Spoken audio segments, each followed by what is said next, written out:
ಡಿಕೆಶಿ ಪ್ರಮಾಣ ವಚನ ಹಿನ್ನೆಲೆ ಯಲಹಂಕದಲ್ಲಿ ಕಾಂಗ್ರೆಸ್ ಮುಖಂಡರಿಂದ ಬ್ಯಾನರ್ಗೆ ಕ್ಷೀರಾಭಿಷೇಕ ಮಾಡಿ ಸಿಹಿ ಹಂಚಿಕೆ.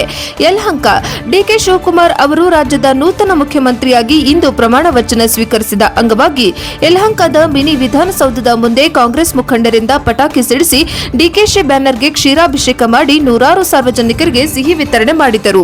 ನಂತರ ಡಿಕೆ ಶಿವಕುಮಾರ್ ಅವರಿಗೆ ಜೈಕಾರ ಹಾಕುತ್ತಾ ತೆರಳಿ ಮಿನಿ ವಿಧಾನಸೌಧದ ಸಿಬ್ಬಂದಿಗೆ ಸಿಹಿ ಹಂಚಿದರು. ಇದೇ ಸಂದರ್ಭದಲ್ಲಿ ಗ್ಯಾರಂಟಿ ಅಧ್ಯಕ್ಷರು ಶ್ರೀಮತಿ ವೀಣಾ ರಮೇಶ್, ಬೆಂಗಳೂರು ನಗರ ಜಿಲ್ಲಾ ಪ್ರಧಾನ ಕಾರ್ಯದರ್ಶಿ ಹಾಗೂ ಗ್ಯಾರಂಟಿ ಸಮಿತಿ ಸದಸ್ಯರು ಚಲ್ಲಹಳ್ಳಿ ವಿರೂಪಾಕ್ಷ, ಸದಸ್ಯರಾದ ಮುನಿಕೆಂಪಯ್ಯ, ಬ್ಯಾಲಕೇರ್ ಗಣೇಶ್, ರತ್ನಮ್ಮ, ಸುಜಾತ, ಶ್ರೀದೇವಿ, ಚಂದ್ರು, ಭೂನ್ಯಾಯ ಮಂಡಳಿ ಸದಸ್ಯರಾದ ವೈಸಿ ವೆಂಕಟೇಶ್ ಹಾಗೂ ವಾರ್ಡ್ 4ರ ಅಧ್ಯಕ್ಷರು ಅರವಿಂದ್, ಕಿರಣ್ ನವಲೆ, ಸೇವಾದಳ ಅಧ್ಯಕ್ಷರು ಆಶಿಂ, ಸೇವಾದಳ ವಾರ್ಡ್ ಶಶಿಕಲಾ ಅಧ್ಯಕ್ಷರು, ದಾಸನಪುರ ಬ್ಲಾಕ್ ಹಾಗೂ ಕರ್ನಾಟಕ ರಕ್ಷಣಾ ವೇದಿಕೆ ನಾರಾಯಣಗೌಡರ ಬಣದ ವೆಂಕಟೇಶ್, ಪ್ರಕಾಶ್ ಗೌಡರ್, ಶ್ರೀರಾಮಣ್ಣ, ಟಿಎಂ ಮಂಜುನಾಥ್, ಹೇಮಂತ್ ಕುಮಾರ್ ಸೇರಿದಂತೆ ಹಲವರು ಕಾಂಗ್ರೆಸ್ ಕಾರ್ಯಕರ್ತರು ಮತ್ತು ಅಭಿಮಾನಿಗಳು ಭಾಗವಹಿಸಿದ್ದರು.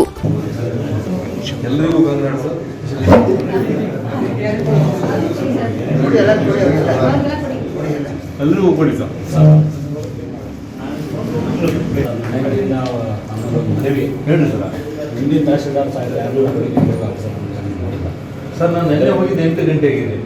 ಅಲ್ಲ ಸರ್, ಈಗ ಸಣ್ಣ ಉದಾಹರಣೆ ನೀವು ಇಲ್ಲಿ ಕುಂತಿದ್ದೆ ಅನ್ನೋ ಕಾರಣಕ್ಕೆ ಸಿಬ್ಬಂದಿ ಮಾಡ್ತಿದ್ದೀರಾ. ನಾನು ವಾಕ್ ಮಾಡಿದ್ದೆ 6 ಗಂಟೆವರೆಗೆ ಯಾರು ಲೋಡಿಂಗ್ ಇಲ್ಲ ಅಂದರೆ ನನ್ನ ಪರಿಸ್ಥಿತಿ ಇರುತ್ತೆ.